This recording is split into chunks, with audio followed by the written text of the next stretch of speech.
Lo que estás a punto de escuchar ocurrió en unos segundos. No fue una batalla, no fue una ofensiva, no fue una de esas decisiones estratégicas que cambian el curso de la guerra. Fue un registro rutinario, un soldado alemán capturado y un momento en el que alguien metió la mano en un bolsillo y sacó algo que hizo que todos los presentes se quedaran en silencio. No una placa de identificación americana. No dos. No 5. 50. 50 placas de soldados estadounidenses. En el bolsillo de un solo soldado alemán. El silencio que siguió. No fue el silencio del alivio, ni el del agotamiento. Fue el silencio de los hombres que están intentando entender lo que tienen delante y que no están seguros de querer entenderlo del todo. Cuando la noticia llegó a Patton, su reacción no fue la que nadie esperaba. No fue rabia. No fue una orden de ejecución. Fue algo más difícil de clasificar. Algo que decía más sobre la guerra que cualquier parte de combate que hubiera firmado en años. ¿Qué dijo Patton? ¿Qué significaban realmente esas 50 placas? ¿Y qué nos dice este momento sobre lo que la guerra le hace a un ser humano? Cuando lleva demasiado tiempo dentro de ella, quédate. Porque esta historia no tiene una respuesta fácil. Y precisamente por eso, merece ser contada. Para entender el peso de lo que se encontró en ese registro, tienes que entender qué es una placa de identificación militar. En el ejército americano se las llama dog tags. Placas de perro. El nombre no tiene ningún glamour. Y eso es exactamente lo que son. Dos pequeñas piezas de metal, colgadas al cuello de cada soldado, con la información básica grabada. Nombre, número de serie, grupo sanguíneo, religión. Su función es simple y brutal al mismo tiempo. Sirven para identificar a los muertos, cuando un soldado cae en combate. Y las condiciones lo permiten. Una de las placas se queda con el cuerpo para identificarlo. La otra va al mando para comunicar la baja. Es un sistema diseñado para que ningún soldado americano quede sin nombre en algún campo de Europa o del Pacífico. Cada placa es una persona, un nombre, una familia que está en algún lugar de Ohio o de Georgia o de California, esperando noticias. Una madre, una esposa, unos hijos, una vida que existía antes de la guerra y que la guerra interrumpió. Cuando los soldados americanos vieron esas 50 placas en el bolsillo de ese soldado alemán, no vieron metal. Vieron 50 compañeros. 50 hombres que no iban a volver a casa. 50 historias que habían terminado, de alguna manera relacionada con el hombre que tenían delante. Eso es lo que pesaba en ese silencio. Estamos en los últimos meses de la guerra en Europa. El año es 1945. El Tercer Reich se está desmoronando. Las tropas americanas llevan meses avanzando por territorio alemán. Cruzaron el Rin en marzo. Están penetrando en el corazón de Alemania. Cada pueblo, cada ciudad, cada carretera. Es un combate potencial. El ejército alemán está roto, pero no está muerto. Hay unidades que siguen combatiendo con una ferocidad que ya no tiene ningún sentido estratégico, pero que tiene todo el sentido para los hombres que están dentro de ellas. Las bajas americanas en esas semanas siguen siendo altas. No como en Normandía o en las Ardenas, pero altas. Hombres que mueren cuando la guerra ya está decidida.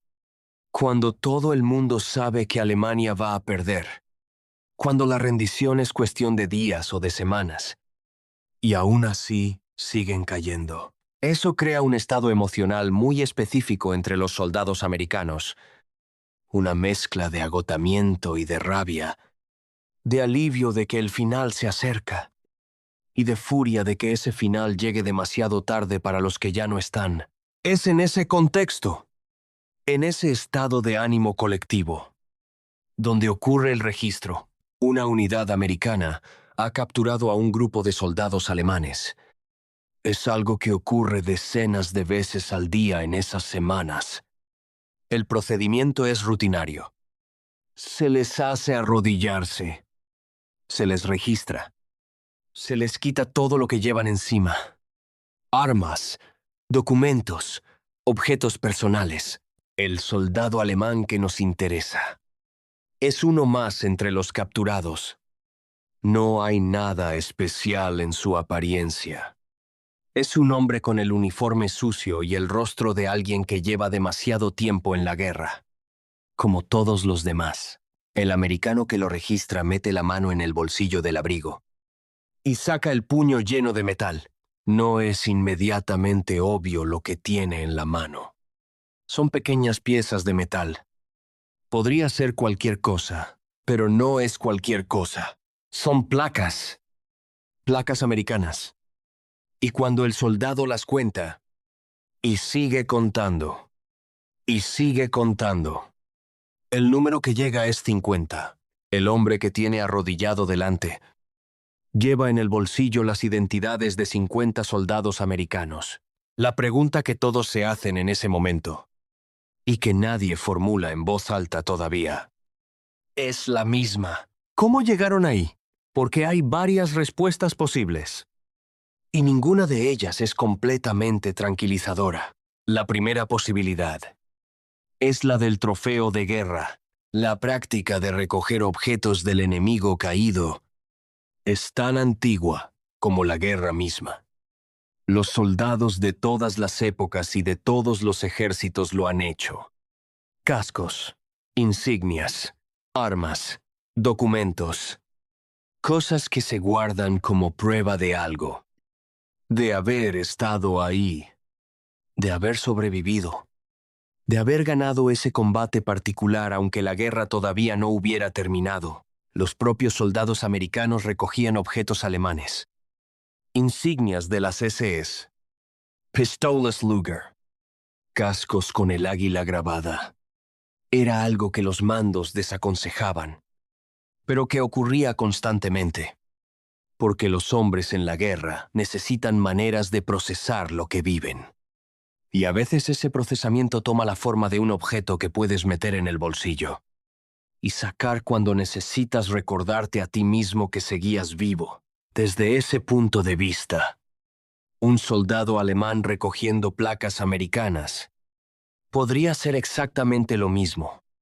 Trofeos, marcadores. La cuenta de algo que su mente necesitaba llevar. Pero 50 es un número que hace difícil quedarse en esa explicación. Porque 50 placas no es una colección casual. No es algo que vayas acumulando sin pensar. 50 placas es una decisión. Es buscarlas activamente. Es guardarlas. Es llevarlas encima en lugar de dejarlas atrás. ¿Por qué haría eso alguien? La segunda posibilidad es más oscura. Y es la que los soldados americanos presentes ese día no querían terminar de formular, pero que estaba ahí de todas formas. ¿Y si no eran trofeos? ¿Y si eran otra cosa? En la guerra, los objetos personales de los muertos tienen un valor que va más allá de lo simbólico. Las placas de identificación son documentos, con un nombre, con un número, con información. En algunas situaciones, esa información puede tener usos que van más allá del recuerdo. No hay documentación que confirme esto en este caso concreto. Y hay que ser honestos sobre eso. Lo que se sabe es lo que se encontró. Lo que hay detrás de ese hallazgo sigue siendo en parte territorio de la especulación. Pero la especulación, en ese momento, entre esos hombres, con ese número delante, iba exactamente en esa dirección. Y hay una tercera posibilidad, quizás la más perturbadora de todas. No porque sea necesariamente la más probable, sino porque toca algo sobre la naturaleza de la guerra, que es difícil de mirar directamente. Y si ese soldado alemán simplemente llevaba la cuenta, la guerra deshumaniza. No de golpe, no de manera dramática como en las películas, sino de manera gradual, lenta, casi imperceptible mientras está ocurriendo. Y hay hombres que en ese proceso encuentran maneras de relacionarse con la muerte del enemigo, que desde fuera son incomprensibles, pero que desde dentro tienen una lógica propia. Llevar la cuenta. Hacer tangible algo que de otra manera sería solo una abstracción. Convertir los muertos en objetos. No por crueldad, sino porque es la única manera que ha encontrado tu mente de sobrevivir a lo que estás haciendo. Eso no es una justificación. Es una descripción de lo que la guerra hace a las personas. De lo que puede hacer. De lo que ha hecho. En todos los conflictos de todas las épocas. El caso llegó a Patton. Y aquí hay que hacer una pausa. Porque es fácil imaginar la reacción de Patton de una manera que no es necesariamente la más precisa. Patton era un hombre que había pasado décadas estudiando la guerra. No solo como táctica, como fenómeno humano. Había leído a los griegos. Había estudiado a Napoleón. Había pensado mucho más de lo que su imagen pública sugería, sobre lo que la guerra le hace a los hombres. A todos los hombres, incluidos los suyos. Cuando el informe sobre el soldado alemán y las 50 placas llegó a su nivel, Patton no reaccionó con la rabia explosiva que muchos habrían esperado, ni con la frialdad burocrática de quien está procesando un informe más. Según los relatos que han llegado hasta nosotros, Patton guardó silencio durante un momento, y luego dijo algo que nadie en la sala esperaba. No habló del soldado alemán, habló de los 50 americanos. Dijo algo sobre lo que significaba que 50 hombres hubieran caído en combate frente a un solo enemigo. Sobre lo que eso decía de ese soldado alemán como combatiente. Sobre el hecho de que en la guerra, incluso el enemigo tiene una dimensión que merece ser reconocida. No fue compasión. Patton no era un hombre de compasiones fáciles. Fue algo más parecido al reconocimiento. Ese reconocimiento particular que existe entre soldados, y que no desaparece aunque estén en lados opuestos. Y luego añadió algo que resumía su visión de lo que estaba delante de él. Que un soldado que llevaba esas placas, llevaba también el peso de todo lo que representaban. Que ese peso, tarde o temprano, le cobraba su precio a cualquier hombre, en cualquier ejército, en cualquier guerra. Era Patton siendo Patton. No sentimental, no cruel, simplemente mirando la realidad de frente y diciéndola en voz alta. La reacción entre los soldados americanos presentes ese día no fue uniforme. Había hombres que querían una respuesta más directa, que sentían que ese soldado alemán representaba algo concreto, que cada una de esas placas era un compañero, un amigo, alguien que había entrenado con ellos, comido con ellos, dormido en el mismo barro que ellos, y que la idea de que esas placas estuvieran en el bolsillo de un soldado enemigo era algo que no podían procesar con tranquilidad. Había otros que miraban al hombre arrodillado frente a ellos y veían a alguien que había sobrevivido a 50 encuentros mortales, que llevaba años en la misma guerra que ellos, que tenía también su propio peso, sus propios muertos, su propia versión de todo esto, y había otros que simplemente miraban las placas esparcidas en el suelo y pensaban en los nombres grabados en el metal, en las familias que en algún lugar de América ya habían recibido o iban a recibir la notificación, el telegrama, la visita del oficial uniformado a la puerta de casa. Todas esas reacciones eran comprensibles. Todas eran humanas. Y ninguna era completamente incorrecta, porque eso es lo que hace ese hallazgo tan difícil de resolver. No tiene una interpretación única. No hay una respuesta que lo cierre de manera satisfactoria. 50 placas en un bolsillo. Son 50 preguntas que nadie puede contestar del todo. La práctica de recoger objetos del enemigo ha existido en todas las guerras y siempre ha generado el mismo debate.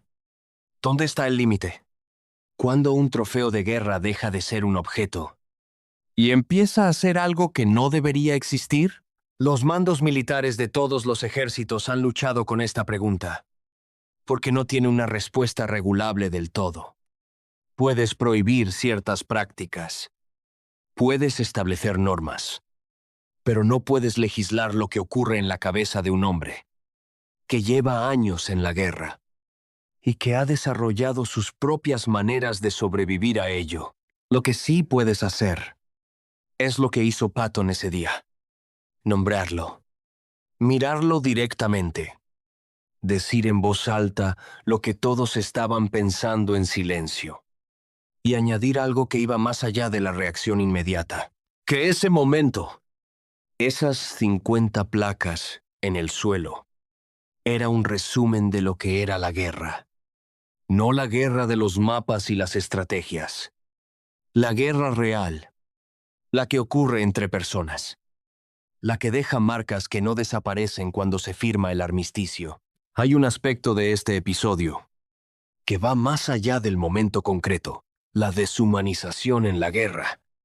No es algo que le ocurre solo al enemigo. Le ocurre a todos. A los que ganan y a los que pierden. A los que tienen razón y a los que no la tienen. La guerra no distingue entre los valores de los que pelean. Cobra el mismo precio a todos. Los estudios sobre el trauma de guerra, los testimonios de veteranos de todos los conflictos del siglo XX, apuntan siempre en la misma dirección: que la experiencia de matar, aunque sea en defensa propia, aunque sea en el contexto de una guerra justa, deja una huella, y que esa huella se manifiesta de maneras que desde fuera pueden parecer incomprensibles o perturbadoras, o ambas cosas al mismo tiempo. Un soldado que recoge las placas de sus enemigos caídos puede estar haciendo algo que desde fuera parece macabro, pero desde dentro puede ser la única manera que ha encontrado su mente de convertir la abstracción de matar en algo concreto y manejable, de dar un nombre y un peso físico a algo que de otra manera sería solo un número en un parte de guerra. Eso no lo justifica, pero lo explica. Y en la guerra, la diferencia entre justificar y explicar es una de las más importantes que existen. Patton lo entendía, porque Patton había pasado su vida estudiando lo que la guerra hace a los hombres, y sabía que la respuesta a ese hallazgo no podía ser simple. Porque el hallazgo no era simple. 50 placas en un bolsillo, cada una con un nombre. Cada nombre conectado a una historia. Cada historia conectada a una familia. Cada familia conectada a una comunidad. Y todo eso, reducido a un pequeño rectángulo de metal, en el bolsillo de un hombre arrodillado en el suelo. A veces un solo momento en la guerra dice más que 1000 batallas, no porque sea más importante que esas batallas, sino porque las condensa. Porque en un instante, en un objeto, en un número, está todo lo que es la guerra, la violencia y el orgullo y el miedo y la pérdida, y ese algo innombrable que los hombres hacen para seguir funcionando, cuando lo que están viviendo supera todo lo que su mente estaba preparada para procesar. Las 50 placas no tienen una explicación definitiva. Y quizás eso es lo más honesto que se puede decir sobre ellas. Lo que sí tiene es un peso. Un peso que los hombres que estuvieron presentes ese día cargaron consigo mucho después de que la guerra terminara. mucho después de que los nombres en esas placas fueran grabados en memoriales, mucho después de que el soldado alemán que las llevaba desapareciera en el sistema de prisioneros de guerra y su historia se perdiera. Y eso, ese peso que no desaparece, es quizás lo que Patton estaba nombrando cuando habló ese día. No la culpa, no la rabia, sino el reconocimiento de que hay cosas en la guerra que no se resuelven, que no se archivan, que siguen ahí, debajo de todo lo demás, esperando que alguien las mire de frente. ¿Tú qué crees? Cuando piensas en ese soldado alemán con 50 placas en el bolsillo, ¿qué ves? ¿Un trofeo de guerra? ¿Algo más oscuro? ¿O simplemente a un hombre que encontró su propia manera de sobrevivir a algo para lo que ningún ser humano está realmente preparado? No hay una respuesta correcta. Y si alguien te dice que la hay, es que no ha pensado suficiente en la pregunta. Cuéntamelo en los comentarios. Porque estas son las conversaciones que merece tener la historia. No solo los datos y las fechas, sino las preguntas que los datos y las fechas no pueden contestar. Nos vemos en el próximo video.